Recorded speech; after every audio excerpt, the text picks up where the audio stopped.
नमस्कार, आप देख रहे हैं आवाज इंडिया, देश की भरोसेमंद आवाज। मैं हूं इशिता चक्रवर्ती और आइए एक नजर डालते हैं आज की 20 बड़ी देश विदेश की खबरों पर। पंजाब कांग्रेस में जातीय विवाद और अंदरूनी कलह को लेकर आज दिल्ली में पार्टी हाईकमान की एक अहम बैठक होने जा रही है।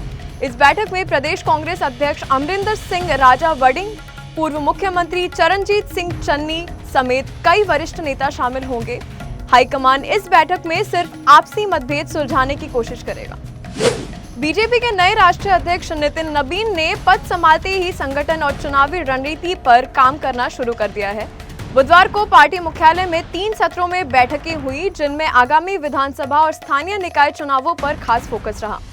राष्ट्रीय महामंत्री अरुण सिंह ने बताया कि सभी राज्यों से संगठन और चुनावी तैयारियों की रिपोर्ट ली गई। चंडीगढ़ मेयर चुनाव के लिए आप और कांग्रेस ने गठबंधन कर लिया है।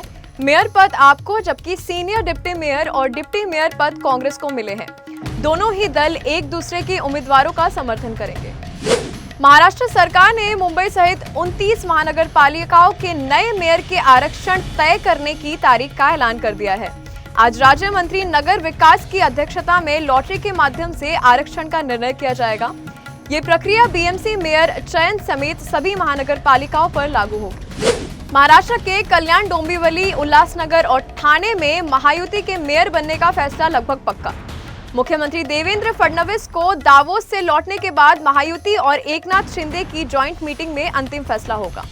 महाराष्ट्र बीजेपी अध्यक्ष रविंद्र चौहान और उप मुख्यमंत्री एकनाथ शिंदे पहले ही तीनों नगर निगमों में मेयर को लेकर चर्चा कर चुके हैं। कल्याण, डोंबिवली महानगर पालिका में एमएनएस के पार्षदों द्वारा एकनाथ शिंदे की शिवसेना को समर्थन देने पर संजय राउत ने दावा किया कि ये फैसला राज ठाकरे का नहीं बल्कि स्थानीय नेताओं का है। राउत के मुताबिक राज ठाकरे इस निर्णय से नाराज है और पार्टी लाइन के खिलाफ किए गए नेताओं पर सख्त कार्रवाई होनी चाहिए। ठाणे महानगर पालिका चुनाव में मुंब्रा शहर के 5 वार्ड में एआईएमआईएम ने जीत हासिल की, जिसमें सहार यूनुस शेख ने वार्ड 30 से जीत दर्ज की। चुनाव के बाद एक सभा में सहार शेख के मुंब्रा शहर को हराकर दूंगी बयान ने सोशल मीडिया और राजनीतिक गलियारों में हलचल मचा दी। सहार यूनुस शेख ने सफाई दी कि उनका बयान पार्टी के रंग यानी हरे झंडे के संदर्भ में था, न कि किसी धर्म से संबंधित। बीजेपी नेता किरीट सोमैया आज दोपहर 12 बजे मुंब्रा पुलिस थाने में एमआईएम पार्षद सहार यूनुस शेख के खिलाफ शिकायत दर्ज कराएंगे। सहार यूनुस शेख, जो आईएएस की पढ़ाई कर रही है, मुंब्रा से ओवीसी पार्टी के टिकट पर जीतकर पार्षद बनी है। उन्होंने हाल ही में एक बयान में कहा कि वे पूरे मुंब्रा को हरा बना देंगी, जो विवाद का कारण बना। महाराष्ट्र के लातूर जिले में जिला परिषद चुनाव के लिए टिकट न मिलने से नाराज एक व्यक्ति ने एनसीपी विधायक संजय बनसोड़े के कार्यालय के बाहर पेशाब कर विरोध जताया। युवक अपने पिता को टिकट न दिए जाने से आक्रोशित था। यह घटना बुधवार को सामने आई। समाजवादी पार्टी प्रमुख अखिलेश यादव के छोटे भाई प्रतीक यादव ने सार्वजनिक रूप से पत्नी और बीजेपी नेता अपर्णा यादव से तलाक की इच्छा जताई है। उन्होंने अपर्णा पर स्वार्थी और झूठी होने का आरोप लगाया, जिससे यादव परिवार में तनाव और यूपी की राजनीति में हलचल तेज हो गई है। अपर्णा यादव यूपी महिला आयोग की उपाध्यक्ष है, लेकिन महिला आयोग की अध्यक्ष बबीता सिंह चौहान ने स्पष्ट किया है कि इस मामले को लेकर अपर्णा आयोग के पास नहीं पहुंची है। देश के कई हिस्सों में कड़ाके की ठंड के बाद अब मौसम में बदलाव के संकेत मिल रहे हैं। भारतीय मौसम विभाग के अनुसार 23 और 24 जनवरी को दिल्ली एनसीआर में पश्चिम विक्षोभ का असर रहेगा। इसके चलते हल्की बारिश, तेज हवाएं और कोहरा छा सकता है। 24 जनवरी को अधिकतम तापमान करीब 20 डिग्री सेल्सियस और न्यूनतम तापमान करीब 7 डिग्री सेल्सियस तक रहने का अनुमान है। 23 जनवरी को गरज चमक के साथ हल्की बारिश और तेज हवाओं की संभावना है। सुबह और देर रात को मध्यम स्तर का कोहरा बना प्रभावित हो सकता है। शीतकाल में बढ़ते कोहरे और कम विजिबिलिटी के कारण रेल सफर प्रभावित हो रहा है। यात्रियों की सुरक्षा को ध्यान में रखते हुए भारतीय रेलवे ने देश के कई अहम रूट्स की 24 ट्रेनों को अलग 3 महीनों के लिए कैंसिल कर दिया है। यात्रियों से अपील है कि वे अपने यात्रा से पहले ट्रेन की लिस्ट जरूर चेक करें।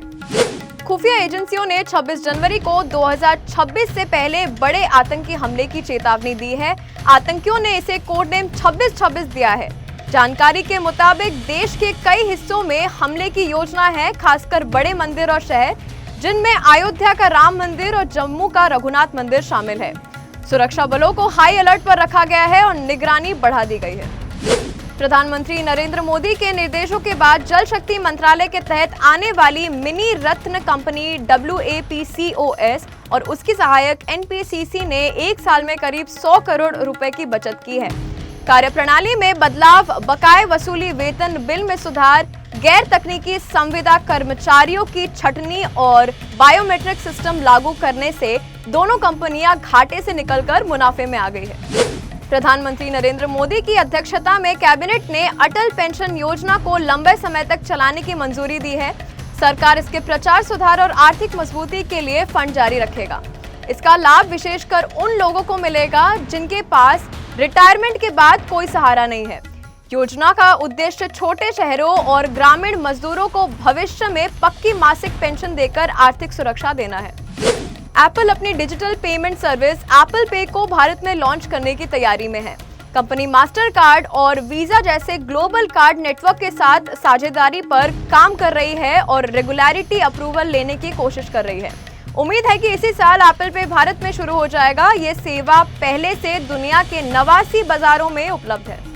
ग्रीनलैंड को लेकर तनाव के बीच अमेरिकी राष्ट्रपति डोनाल्ड ट्रंप ने यूरोपीय देशों पर प्रस्तावित टैरिफ फिलहाल टाल दिए हैं। विश्व आर्थिक मंच के दौरान नाटो महासचिव मार्क रुट्टे से सकारात्मक बैठक के बाद यह फैसला लिया गया।